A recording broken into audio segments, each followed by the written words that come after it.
បាទសួស្តីបងប្អូនទាំងអស់គ្នាយើងបន្តរៀនសូត្រពាក់ព័ន្ធជាមួយនឹងច្បាប់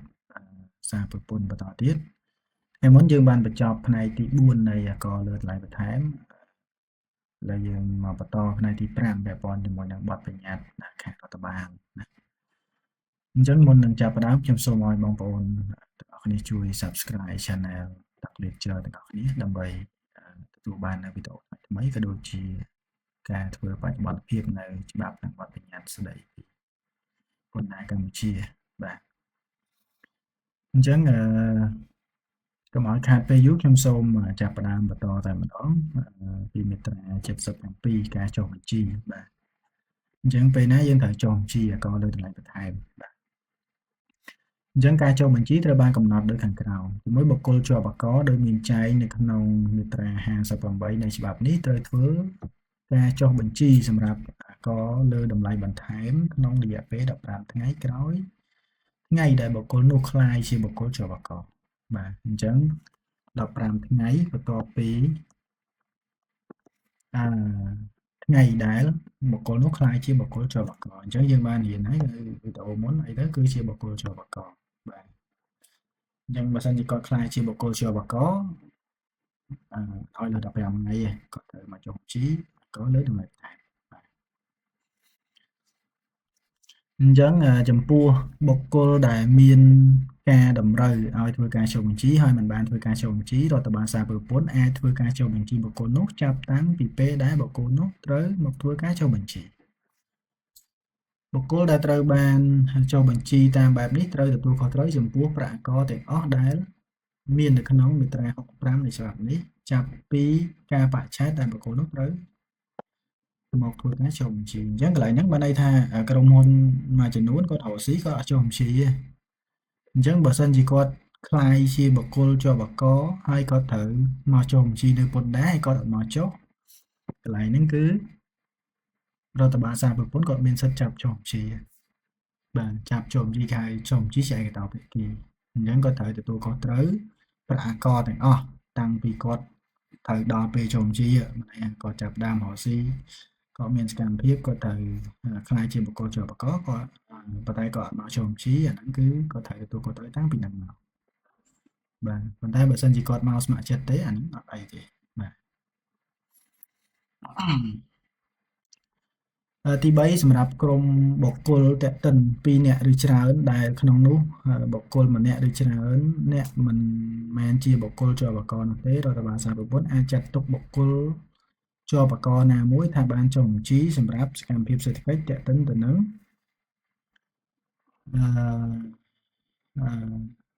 សកម្មភាពសេដ្ឋកិច្ចតេតិនទាំងមូលឬក៏ភាគណាមួយបើសិនបើគ្មានបុគ្គលណាតេតិនណាម្នាក់ជាបុគ្គលជាប់អកនោះរដ្ឋបាលសារពើពន្ធអាចចុះបញ្ជីនៅបុគ្គលក្នុងក្រុមម្នាក់ឬក៏ច្រើនអ្នកសម្រាប់សកម្មភាពសេដ្ឋកិច្ចតេតិនទាំងមូលឬក៏ភាគណាមួយបាទអញ្ចឹងកន្លែងហ្នឹងបានន័យថាបើសិនជាគាត់ជាបុគ្គលតេតិនហើយមានបុគ្គលណាម្នាក់គាត់ជាបុគ្គលជាប់អកអញ្ចឹងគេត្រូវចាត់ទុកបុគ្គលអ្នកនោះគឺទទួលខុសត្រូវទៅលើសកម្មភាពទាំងមូលហ្នឹងក៏ប៉ុន្តែបើសិនជាបុគ្គលតេតិនទាំងអស់ហ្នឹងគ្មាននរណាមួយអាចទទួលខុសត្រូវចំពោះកាតព្វកិច្ចអកហ្នឹងទេគឺរដ្ឋបាលសារពើពន្ធអាចចុះបញ្ជីនៅបុគ្គលក្នុងក្រុមនោះឬក៏ច្រើនអ្នកសម្រាប់សកម្មភាពសេដ្ឋកិច្ចតេតិនទៅនឹងតេតិនទាំងមូលឬក៏ភាគណាមួយបាទវាអាស្រ័យទៅលើ case ជាក់ស្ដែងបាទកន្លែងហ្នឹងណាសម្រាប់គោលដៅនៃការចុះបញ្ជីនិងដោយមានការយល់ព្រមពីរដ្ឋបាលសារពើពន្ធចំពោះបុគ្គលជាប់អកមួយក្រុមដែលតេតិនគ្នាដោយមានចែងនៅក្នុងមាត្រា57នៃច្បាប់នេះសកម្មភាពរបស់សមាជិកនានានៅក្នុងក្រុមអាចចាត់ទុកជាសកម្មភាពរបស់សមាជិកជ្រើសតាំងតែងតាំងតែម្នាក់ក្នុងករណីនេះសមាជិកម្នាក់ៗនៅក្នុងក្រុមត្រូវមានទំនួលខុសត្រូវរួមគ្នាយ៉ាងពេញលេញចំពោះប្រតិបត្តិការតាមបទបញ្ញត្តិនៃចម្ពោះនេះបាទអញ្ចឹងមាត្រា78និយាយពីវិក័យប័ត្រក៏លើតម្លៃបន្ថែមអញ្ចឹងវិក័យប័ត្រយើងចេញយ៉ាងម៉េចអញ្ចឹងវិក័យប័ត្រក៏លើតម្លៃបន្ថែមត្រូវបានកំណត់ដូចខាងក្រោម អញ្ចឹងបុគ្គលជាប់អាករដែលធ្វើការផ្គត់ផ្គង់ត្រូវចេញវិក័យប័ត្រអាករដោយមានដាក់ចំណងជើងវិក័យប័ត្រអាករណាខ្ញុំបាទបញ្ជាក់វីដេអូមុនហ្នឹងសម្រាប់អ្នកផ្គត់ផ្គង់ជាប់អាករបើសិនជាគាត់ផ្គត់ផ្គង់ឲ្យរបបស្វ័យប្រកាសគឺគាត់ត្រូវចេញវិក័យប័ត្រអាករហើយមានចុះលេខរៀងត្រឹមត្រូវឲ្យអ្នកទិញដែលជាអ្នកជាប់ពន្ធតាមរបបស្វ័យប្រកាសណាអញ្ចឹងវិក័យប័ត្រអាករនេះគឺសម្រាប់តែអ្នកជាប់ពន្ធតាមរបបស្វ័យប្រកាសនឹងត្រូវចេញវិក័យប័ត្រធម្មតាតែឲ្យអ្នកទិញដែលមិនស្ថិតនៅក្រោមរបបស្វ័យប្រកាសមិនស្ថិតនៅក្រោមរបបស្វ័យប្រកាសអញ្ចឹងយើងមើលកន្លែងនេះគឺវិក័យប័ត្រធម្មតា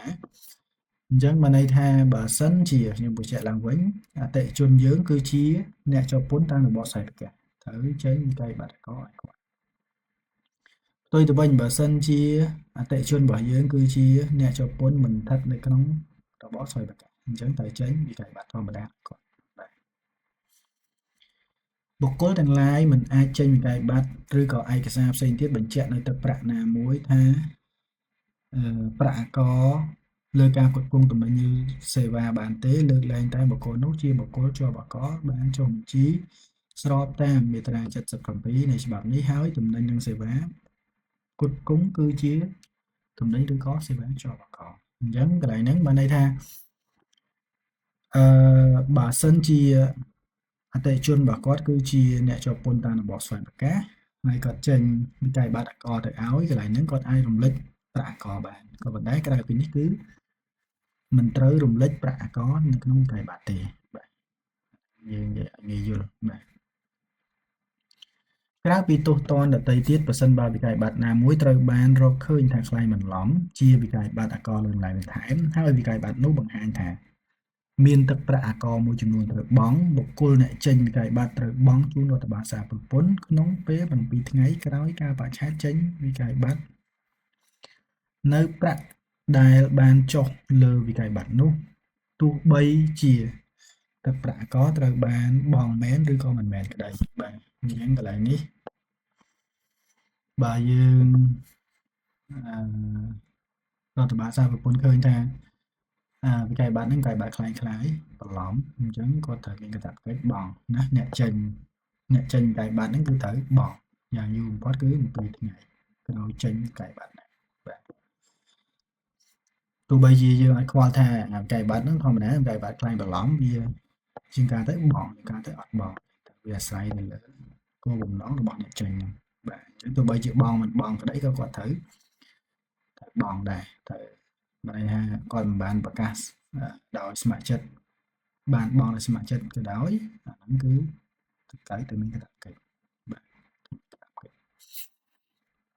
ក្នុងករណីការលក់រាយដែលក្នុងនោះការលក់ភាគច្រើនមិនបានធ្វើជាមួយបុគ្គលជាប់អាករវិក័យប័ត្រដែលតម្រូវដោយកថាខណ្ឌ1នៃមាត្រានេះត្រូវចាត់ទុកថាបានបំពេញគ្រប់គ្រាន់បើសិនបើអ្នកលក់បានផ្ដល់បង្កាន់ដៃប្រាក់លម្អិតបានកត់ត្រានៅក្នុងបេឡាឬក៏ឯកសារផ្សេងទៀតបាទអញ្ចឹងកន្លែងហ្នឹងយើងឃើញវិស័យមួយចំនួនឧទាហរណ៍តាមផ្សារទំនើបជាទូទៅគាត់ចេញជាវិក័យប័ត្រជាក្នុងប្រព័ន្ធ POS អញ្ចឹងពេលយើងទៅទិញអីវ៉ាន់នៅ Lucky Eon ផ្សារទំនើបផ្សេងទៀតឬ Chipmunk អញ្ចឹងទៅគេចេញវិក័យប័ត្រជាទម្រង់ POS មកបាទអញ្ចឹងវាត្រូវតាមនីតិដែលតម្រូវដោយរដ្ឋបាលសារពន្ធនេះអញ្ចឹងកន្លែងហ្នឹងបើសិនជាអាជីវកម្មប្រភេទហ្នឹងតែគាត់ពិបាកក្នុងការចេញវិក័យប័ត្រដោយសារតែគោលដៅរបស់គាត់ហ្នឹងភាគច្រើនអតិថិជនសុទ្ធតែជាអ្នកទិញរាយបាទអញ្ចឹងគឺគាត់អាចរួចផុតពីកាតព្វកិច្ចប៉ុន្តែត្រូវមានឯកសារផ្សេងទៀតណាបាទផ្ដល់ប្រកាន់ដៃទទួលប្រាក់លម្អិតនៅក្នុងបញ្ជីបេឡាឬក៏ឯកសារផ្សេងទៀតដើម្បីបញ្ជាក់ជំនួសឲ្យ invoice ហ្នឹងបាទចំពោះការនាំចូលប្រតិវេតគយដែលបានបំពេញត្រឹមត្រូវនិងមានសេចក្តីបញ្ជាក់ពីការបង់ប្រាក់កត្រូវប្រើប្រាស់ជាឯកសារត្រួតពិនិត្យដើម្បីកំណត់លក្ខណៈអាចទទួលបាននៅអន្តទៀតបាទនេះយើងបញ្ជាក់ម្ដងហើយណាជាក់ម្ដងនេះនៅក្នុងវីដេអូមុនអញ្ចឹងដូចជាមិនស្មុគស្មាញទេកន្លែងនេះអញ្ចឹងបើគេនាំចូលបើសិនជាគាត់នាំចូលមិនត្រូវបានបង់ VAT វត្ត in ណាអញ្ចឹងដើម្បីបញ្ជាក់ថាគាត់បានបង់វត្ត in មែនគឺត្រូវមានឯកសារពីគយហើយនឹងឯកសារបង់ប្រាក់ក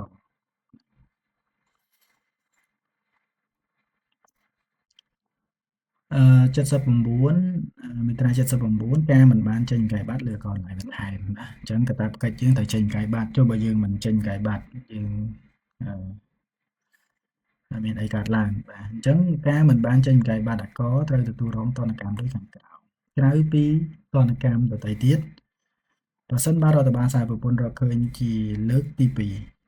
ថាគ្រឹះស្ថានអាជីវកម្មណាមួយរបស់បុគ្គលជាប់អាករមិនបានចេញកាយប័ត្រតាមការតម្រូវនោះរដ្ឋបាលសារពពន្ធអាចបិទគ្រឹះស្ថានអាជីវកម្មនោះក្នុងរយៈពេលមានកំណត់មួយដែលមិនលើសពី7ថ្ងៃបាទអញ្ចឹងកន្លែងហ្នឹងគឺរដ្ឋបាលសារពពន្ធគាត់ពមៀន2ដងណាជាលើកទី2អញ្ចឹងមិននៅតែមិនចេញទៀតអាហ្នឹងគឺអាជីវកម្ម7ថ្ងៃណាមិនលើសពាក្យថាមិនលើសនេះបានន័យថាយើងអាច1ថ្ងៃ2ថ្ងៃ3ថ្ងៃប៉ុន្តែមិនឲ្យលើសពី7ថ្ងៃអាស្រ័យទៅលើការ judgment ថាតើកំហុសហ្នឹងវាកម្រិតណាបាទប្រសិនបើគ្រឹះស្ថានអាជីវកម្មណាមួយដែលធ្លាប់ត្រូវបានបិទដោយចែងនៅក្នុងកថាខណ្ឌ1នៃមាត្រានេះនៅតែប្រព្រឹត្តបទល្មើសជាថ្មីទៀតគឺស្ថានអាជីវកម្មនោះអាចត្រូវបានបិទជាថ្មីម្ដងទៀតក្នុងរយៈពេលមិនឲ្យលើសពី7ថ្ងៃដូចគ្នាអញ្ចឹងបើបិទ7ថ្ងៃហើយបើកឲ្យវិញណាបើកឲ្យរកស៊ីវិញតែពេលបើកឲ្យរកស៊ីគាត់នៅតែចេញកាយប័ត្រមិនត្រឹមត្រូវឬក៏មិនបានចេញកាយប័ត្រអាហ្នឹងគឺត្រូវ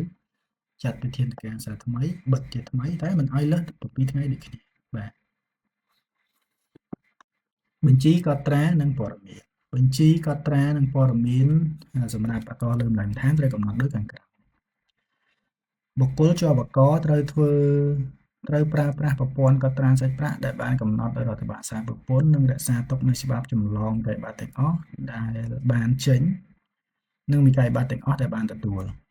បុគ្គលជាប់អាករត្រូវកត់ត្រានិងរក្សាឲ្យបានត្រឹមត្រូវនៅបញ្ជីកំណត់ត្រា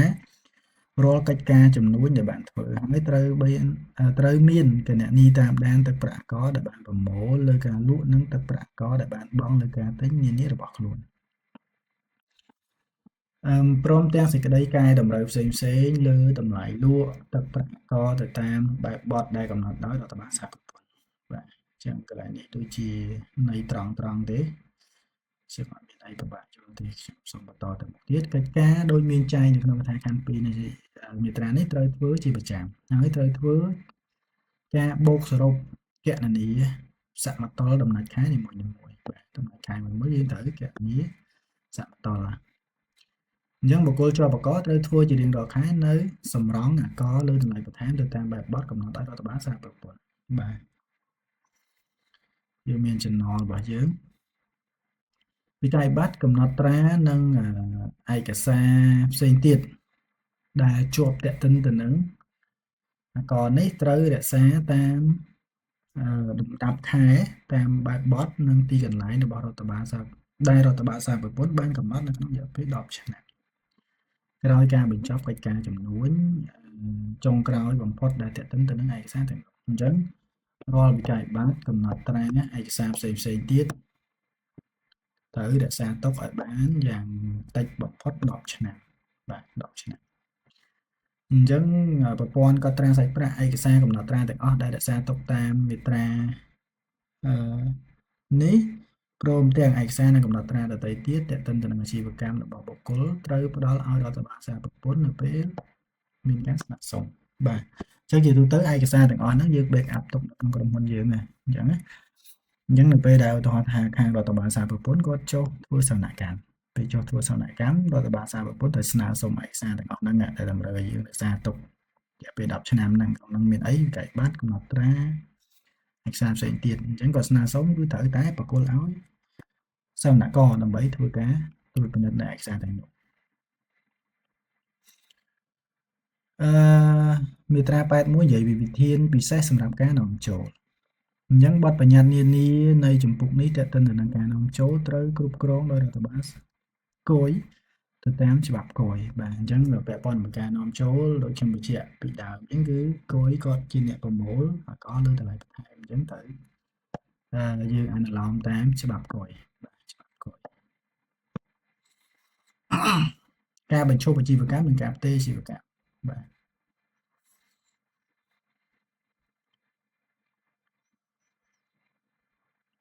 អញ្ចឹងវិធាន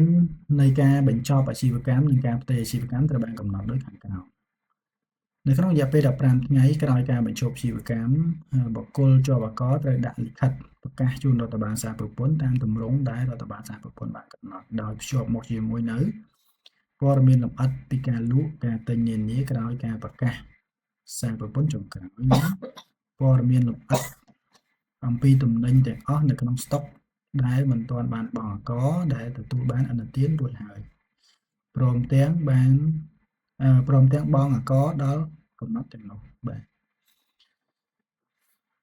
អញ្ចឹងធម្មតានៅពេលដែលយើងផ្ទេរអាជីវកម្មវាមានតំណែងមួយចំនួនដែលយើងបាន claim ឥណទានហើយអញ្ចឹងនៅក្នុង stock ហ្នឹងយើងអត់ទាន់បានលក់វិញទេអញ្ចឹងយើងត្រូវ clear ហ្នឹង clear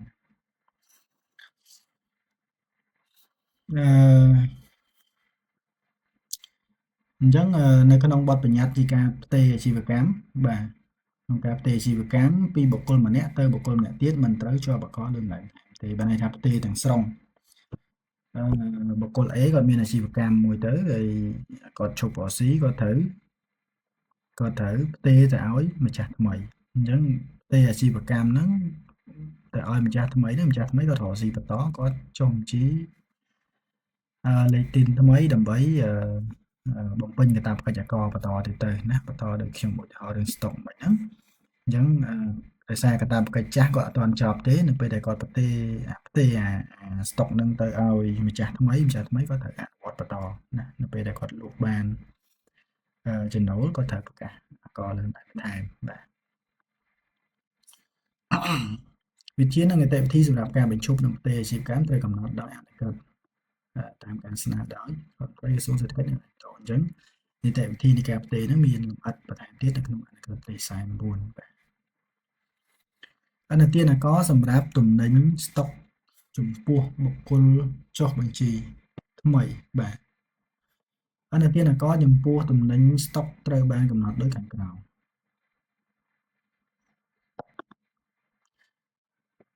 បុគ្គលចំពោះបុគ្គលទើបបានចុះបញ្ជីហើយនៅថ្ងៃចុះបញ្ជីនោះមានស្តុកទំនិញដែលបានបង់លើតម្លៃបន្ថែមរួចហើយបាទបុគ្គលនោះអាចដាក់ពាក្យស្នើសុំមករដ្ឋបាលសហប្រពន្ធអនុញ្ញាតឥណទានអាករចំពោះប្រាក់អាករដែលបានបង់លើស្តុកទាំងនោះបន្ទាប់ពីរដ្ឋបាលសហប្រពន្ធបានត្រួតពិនិត្យឃើញថាវិក័យប័ត្រច្បាប់ថតចម្លងនៃប្រតិវេតគយរបស់ទំនិញនៅឡើយនេះបានពិនិត្យវិក័យប័ត្រឬច្បាប់ថតចម្លងនៃប្រតិវេតគយរបស់ទំនិញទាំងនោះមានលក្ខណៈត្រឹមត្រូវ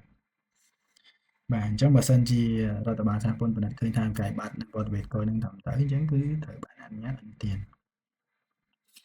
បើមានឯកសារបញ្ជាក់ចំពោះលក្ខណៈត្រឹមត្រូវនៃឯកសារនោះហើយរដ្ឋបាលសហប្រពន្ធអាចអនុញ្ញាតជាឥណទានអាករចំពោះការផ្គត់ផ្គង់ដែលបានធ្វើឡើងក្នុងកំឡុងពេល60ថ្ងៃមុនថ្ងៃចុះបញ្ជីអញ្ចឹងក្រុមហ៊ុនមួយចំនួនគាត់ទិញមុនគាត់ទិញស្តុកចូលមុនគាត់បានចុះបញ្ជីជោគជ័យទៅទៀតអញ្ចឹងកន្លែងហ្នឹងបើសិនជាគាត់ទិញត្រឹម60ថ្ងៃមុនថ្ងៃចុះបញ្ជីគាត់អាចស្នើសុំជាឥណទានបានបាទអញ្ចឹងឥណទានអាករនេះអាចយកទៅប្រើប្រាស់នៅក្នុងការប្រកាសសារប្រពន្ធទាំងឡាយសម្រាប់អាករនេះទៅតាមលក្ខខណ្ឌដែលកំណត់ដោយរដ្ឋបាលសារប្រពន្ធបាទអញ្ចឹងនឹងមានវិធាននិងនីតិវិធីនៃការគ្រប់គ្រងប្រមូលអាករវិធីដែលត្រូវបានកំណត់ដោយអនុក្រឹត្យបាទអញ្ចឹងដូចគ្នាអនុក្រឹត្យ49មានលម្អិតស្ដីពីវិធាននិងនីតិវិធីនៃការប្រមូលអាករហ្នឹងបាទអញ្ចឹងធម្មតាអនុក្រឹត្យគេយកច្បាប់ទៅប្របែកដើម្បីឲ្យកាន់តែ detail ជាងមុនបាទអញ្ចឹងពាក់ព័ន្ធជាមួយអាករទៅលើតម្លៃបន្ថែមនេះគឺចប់ត្រឹមមាត្រាទី84នេះហើយយើងនឹងបន្តវីដេអូក្រោយនៅក្នុងជំពូក5និយាយពីអាករពិសេសអញ្ចឹងនៅវីដេអូនេះគឺយើងចប់អាករលើតម្លៃបន្ថែមអញ្ចឹងបើសិនជាបងប្អូនមានចម្ងល់ពាក់ព័ន្ធជាមួយនឹងអាករលើតម្លៃបន្ថែមក៏ដូចជាចំណុចនានាពាក់ព័ន្ធជាមួយនឹងច្បាប់សារប្រពន្ធអាច comment នៅខាងក្រោមវីដេអូបានមួយវិញទៀតមុននឹងបញ្ចប់ខ្ញុំសូមឲ្យបងប្អូនទាំងអស់គ្នាជួយ Subscribe Channel Tab Teacher ទាំងអស់គ្នាដើម្បីទទួលបាននៅវីដេអូថ្មីមុនគេក៏ដូចជាទទួលបាននៅការបច្ចុប្បន្នភាពជូននៅច្បាប់និងបទបញ្ញត្តិស្ដីពីពន្ធដារ អញ្ចឹងវីដេអូនេះខ្ញុំមានតែប៉ុណ្ណឹងជួបគ្នាវីដេអូក្រោយបាទសូមអរគុណ